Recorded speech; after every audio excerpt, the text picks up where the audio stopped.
Another question, and this one is from Tyler, and he asks, when you were down in the Marianas Trench, what was the most interesting thing that you saw or experienced? Well, to be truthful, we couldn't see.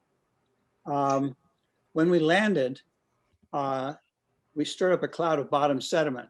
Now that was very common because the interface between the bottom of the ocean and the seafloor, it tends to be very soft, almost like a pudding, not very deep, but it's enough that when you land, because we got this 54-ton bathyscaphe coming down, it's entraining a lot of water with it. When you stop, that downflow of that water comes out on the seafloor and that blows that stuff around like dust, if you will.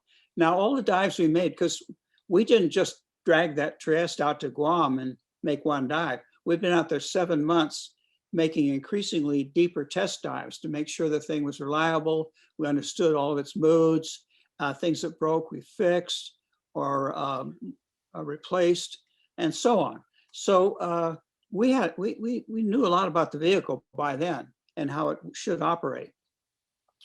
But when we made these dives, in fact, the dive just before the deepest dive was to 24,000 feet.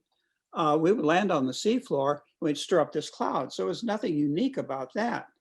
But after a few minutes, because there's current flow all the way to the seafloor, all the way, even 7 miles down, there are slight currents flowing. And so we landed at 24,000 feet, landed on the seafloor, and the cloud drifted off. And that gave us time to call topside and tell them where we were, what depth, on an underwater phone. It was a wireless phone, it's sound, voice-activated sonar, acoustic communication, and get the cameras out, check the film, and so on, and ready to go to work. And then you start making your observations. Well, this time, on the deepest dive, we landed, and that cloud didn't go away. It was like somebody had painted the front of our viewport with white paint. It didn't dissipate, and so we couldn't see. So after 20 minutes, and there was no perceptible change in the amount of reduced visibility, and so we just decided we weren't going to have that kind of experience on that dive because we were still on a time limit. We were only limited probably about 40 minutes on the seafloor because of the beginning and ending of the day. It was wintertime, it was January, and so we had, when we arrived on site with the bathyscaphe, we had to allow a couple hours to unhook it from the towing vessel, pre-flight it, if you will, before the dive. And then after the dive, come up and put everything away and hook it back up to the towing vessel. So I had to allow about 4 hours of daylight, 2 and 2 hours, to do the surface manipulation. Whatever was left over then was the length of the dive. So the dive was 9 hours and 15 minutes, something like that. And so our budget, if you will, for stay on the seafloor was around 30 to 40 minutes. Well, at 20 minutes, it was clear that that wasn't going to clear, that the vision was not going to clear up. And so we came back up.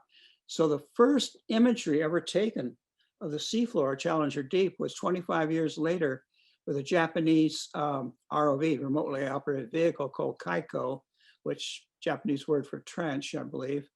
And they went down, they could park it there. See, they could just leave it there. And so, in maybe 12 hours and then pull the cord and bring it back up. We couldn't. We had to stay on our time budget. So that was the first imagery down there, regrettably. So what was the greatest thing? I guess not what we saw, because we didn't see anything, but the fact that we had actually made it. Because no one had ever done this before. We were the first two humans, Jacques Picard and myself, to do this.